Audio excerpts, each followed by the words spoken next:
ಎಲ್ಲ ನಿಮ್ಮಗೋಸ್ಕರನೇ, ಈ ಜನಗಳಿಗೋಸ್ಕರನೇ, ರೈತರಿಗೋಸ್ಕರ, ವಿದ್ಯಾಭ್ಯಾಸಕ್ಕೋಸ್ಕರ, ಎಂಪ್ಲಾಯ್ಮೆಂಟ್ಗೋಸ್ಕರ, ಹಾಸ್ಪಿಟಾಲಿಟಿಗೋಸ್ಕರ, ಹಾಸ್ಪಿಟಲ್ಸ್ ಇದೆಲ್ಲ ನಾವು ಮಾಡ್ತಾ ಇದ್ದೀವಿ. ಎಷ್ಟೋ ಜನ ನಮ್ಮ ಮುಳಬಾಗಿಲವ್ರು ಆಗ್ಬೋದು, ಶ್ರೀನಿವಾಸಪುರ ಆಗ್ಬೋದು, ಕೋಲಾರ ಅವ್ರು ಆಗ್ಬೋದು, ಈ ಹಾಸ್ಪಿಟಲ್ ಬಂದು ಪಾಪ ಗೊತ್ತಿಲ್ಲದೆ ನ್ಯಾಯ ಆಗ್ತಾ ಇದ್ದಾರೆ. ಬಂದಾಗ ನಾನು ಎಷ್ಟೋ ಜನಕ್ಕೆ ಜರ್ಸನರ್ ಹಾಸ್ಪಿಟಲ್ ಇದೆ, ಅಲ್ಲಿ ಏನಾಗಲ್ವೋ ಅದನ್ನ ಲೆಟರ್ ಕೊಡಿಸಿ ಬೇರೆ ಹಾಸ್ಪಿಟಲ್ ಆ ವೆಚ್ಚವನ್ನು ಮಾಡೋ ತರ ಎಷ್ಟೋ ಜನಕ್ಕೆ ಮಾಡ್ಕೊಟ್ಟಿದ್ವಿ. ಜನಗಳಿಗೆ ತುಂಬಾ ಜನಕ್ಕೆ ಲೆಕ್ಕನೇ ಇಲ್ಲ, ಅಷ್ಟು ಜನಗಳಿಗೆ ಮಾಡ್ಕೊಟ್ಟಿದ್ವಿ. ಆ ರೀತಿಯಲ್ಲಿ ನಾವೆಲ್ಲರೂ ನಿಮ್ ಜೊತೆಗಿರ್ತೀವಿ. ನಿಮ್ಮ ಪರವಾಗಿ ಯಾವತ್ತೂ ನಾವು ಕೆಲಸ ಮಾಡಕ್ಕೆ ಸಿದ್ಧವಾಗಿದ್ದೀವಿ. ನಮ್ಮ ಮುಳಬಾಗಿಲು ತಾಲೂಕು, ಶ್ರೀನಿವಾಸಪುರ, ಕೋಲಾರ ಜಿಲ್ಲೆ, ಎಂಟೈರ್ ಕೋಲಾರ ಜಿಲ್ಲೆನಲ್ಲಿ ಯಾರೇ ಆಗ್ಲಿ ಕೆಲಸ ಇಲ್ಲ ಅಂತ ಇರಬಾರ್ದು, ಆ ಮಟ್ಟಕ್ಕೆ ತರಬೇಕು ಅನ್ನೋ ಒಂದು ನಮ್ಮ ಉದ್ದೇಶ ಇದೆ. ಖಂಡಿತವಾಗ್ಲೂ ಅದನ್ನೆಲ್ಲವನ್ನು ಮಾಡ್ತೀವಿ. ನಿಮಗೋಸ್ಕರ ನಾವು ಇದೆಲ್ಲ ಮಾಡ್ತಾ ಇರೋದಂತ ನೀವು ತಿಳ್ಕೊಬೇಕಾಗ್ತದೆ. ಇದೇ ಎಲ್ಲ ಉದ್ಯೋಗ ಮೇಳ, ಇನ್ನ ಇಂಟರ್ನ್ಯಾಷನಲ್ ಉದ್ಯೋಗ ಮೇಳ ಮಾಡ್ತೀವಿ, ಕೋಲಾರಲ್ಲಿ ಉದ್ಯೋಗ ಮೇಳ ಮಾಡ್ತೀವಿ. ರೈತರಿಗೋಸ್ಕರ ಮಾಡುವಂತ ಕೆಲಸಗಳು ಇದಾವೆ. ರೈತರಿಗೆ ಏನು ಬೇಕು ಅನ್ನೋದನ್ನ ಅದನ್ನು ಒಂದು ರೈತ ಮೇಳ ಅಂತ ಒಂದು ಮಾಡಬೇಕು ಅಂತ ಇದೀವಿ. ಖಂಡಿತವಾಗ್ಲೂ ಇದನ್ನೆಲ್ಲ ಮಾಡ್ಕೊಂಡು ಬರ್ತೀವಿ. ಆಮೇಲೆ ನಮ್ಮ ಆದಿನಾರಾಯಣವರು ಹೇಳಿದ್ರು, ಈ ಮುಳಬಾಗಿಲನ್ನ ಯೋಜನಾ ಪ್ರಾಧಿಕಾರ ಮಾಡಬೇಕು ಅಂತ. ಖಂಡಿತವಾಗ್ಲೂ 2014ರಲ್ಲೇ ಇದು ಯೋಜನಾ ಪ್ರಾಧಿಕಾರ ಮಾಡಬೇಕು ಅಂತ ಪ್ರಪೋಸಲ್ ಅನ್ನು ಕಳಿಸಿದ್ವಿ. ಮಾಡೋಣ ಅನ್ಕೊಂಡಿದ್ವಿ, ತಿರ್ಗಾ ರಿಜೆಕ್ಟ್ ಆಯ್ತದು. ತಿರ್ಗಾ ಯೋಜನಾ ಪ್ರಾಧಿಕಾರ ಇವತ್ತು ಮಾಡಬೇಕಂದ್ರೆ ನಮ್ಮ ಜಿಲ್ಲಾ ಉಸ್ತುವಾರಿ ಮಂತ್ರಿಗಳಂತ ಸುರೇಶನ್ ಅವರೇ ಮಾಡಬೇಕು. ಖಂಡಿತವಾಗ್ಲೂ ಯೋಜನಾ ಪ್ರಾಧಿಕಾರವನ್ನ ಮಾಡುವಂತ ಜವಾಬ್ದಾರಿ ನಾವು ತಗೊಂಡು ನಾವು ಮಾಡ್ಕೊಡ್ತೇವೆ. ಆಮೇಲೆ ನೀರಿನ ಬಗ್ಗೆ ಹೇಳಿದ್ರಿ, ಎತ್ತಿನ ಹೊಳೆ ನೀರು ಖಂಡಿತವಾಗ್ಲೂ ಇನ್ನು 2-2.5 ವರ್ಷದಲ್ಲಿ ನಮ್ಮ ಕೋಲಾರ ಜಿಲ್ಲೆಗೆ ರೀಚ್ ಆಗುತ್ತೆ. ಅದರಲ್ಲಿ ಏನು ಡೌಟೇ ಇಲ್ಲ. ಕುಡಿಯುವಂತ ನೀರು ಒಂದು ದಿವಸ ನಾನು ಮಾನ್ಯ ಬೈತಿ ಸುರೇಶನ್ ಅವರು ನಮ್ಮ ಜಿಲ್ಲಾ ಉಸ್ತುವಾರಿ ಮಂತ್ರಿಗಳನ್ನ ಒಂದ್ ದಿವಸ ಮುಳಬಾಗಿಲಿಗೆ ಬೇಕಾದ್ರೆ ಕರೆಸ್ತೀನಿ. ಇಲ್ಲಿಗೆ ನಾನು, ನೀವು ನಮ್ಮ ನಾಯಕರು ಎಲ್ಲರೂ ಸೇರಿ ಅವ್ರ ಜೊತೆ ಕೂತ್ಕೊಂಡು ಚರ್ಚೆ ಮಾಡಿ ಈ ಕುಡಿಯೋ ನೀರು ಏನ್ ಇವತ್ತು ನಮ್ಮ ಕೋಲಾರ, ಬಂಗಾರಪೇಟೆ, ಮಾಲೂರಿಗೆ ಹೆರ್ಗೋಳ್ ನೀರನ್ನ ನಾವು ತಂದು ಇವತ್ತು ಜನಕ್ಕೆ ಕೊಡ್ತಾ ಇದ್ದೀವಿ.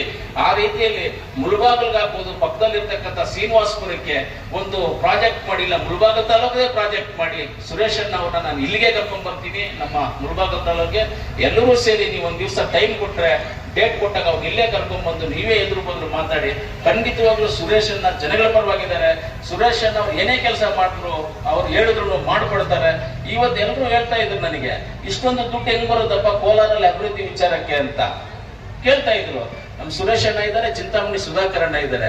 ಯಾವುದೇ ಕೆಲಸ ಅವ್ರನ್ನ ಕೇಳಿದ್ರೆ ಇಲ್ಲ ಅಂತ ಹೇಳಿದ್ರೆ ಡೈರೆಕ್ಟ್ ಆಗಿ ಕರ್ಕೊಂಡು ಹೋಗ್ಬಿಡ್ತಾರೆ, ಮಾಡ್ತಾ ಇರ್ತಾರೆ.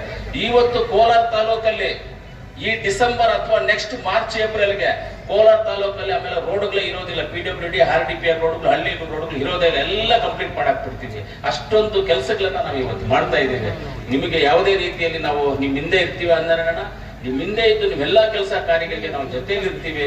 ಎಲ್ಲವನ್ನೂ ನಾವು ನಿಮಗೆ ಒಳ್ಳೆ ಕೆಲಸ, ಒಳ್ಳೆ ಮಾರ್ಗದರ್ಶನವನ್ನು ಕೊಟ್ಟು ಒಳ್ಳೆ ರೀತಿಯಲ್ಲಿ ನಡ್ಕೊಂಡು ಹೋಗುವಂತ, ಈ ತಾಲೂಕಿನ ಜನಕ್ಕೆ ಒಳ್ಳೇದಾಗುವಂತ ಒಂದು ರೀತಿಯಲ್ಲಿ ನಿಮ್ ಜೊತೆ ನಾವು ಇರ್ತೀವಿ ಅಂತ ಹೇಳ್ತಾ, ಇವತ್ತು ಎಲ್ಲ ನಮ್ಮ ಕಾಂಗ್ರೆಸ್ ಪಕ್ಷದ ಮುಖಂಡರು ಎಲ್ಲರೂ, ವೇದಿಕೆಗಳಿರ್ತಕ್ಕಂಥ ಎಲ್ಲ ಕಾಂಗ್ರೆಸ್ ಪಕ್ಷದ ಮುಖಂಡರು ಇವತ್ತು ಒಳ್ಳೆ ಆರ್ಗನೈಸೇಷನ್ ಮಾಡಿದ್ದಾರೆ. ಯಾರು ಅವಸರ ಪಡಬೇಡಿ.